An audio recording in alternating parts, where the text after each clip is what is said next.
aduh sayang wis kadung berjuang ati wis nyaman rasito bekojongan panggilan saudara kabul aku telu satu aku walu jare wong tuamu dihitung ra ketemu ampun sanggene wong tuwa ora maringke kok kaya ngene nasib sing tak rasake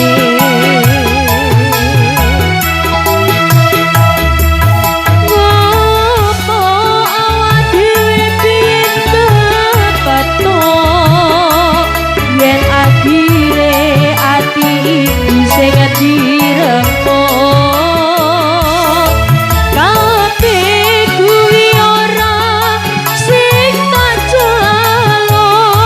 jare wong tuamu wetone ora gantung loro kaya dipateni nanging ora nganti Gusti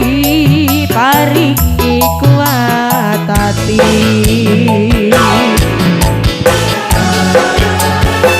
berlibur bersama putra dewa budaya asik-asik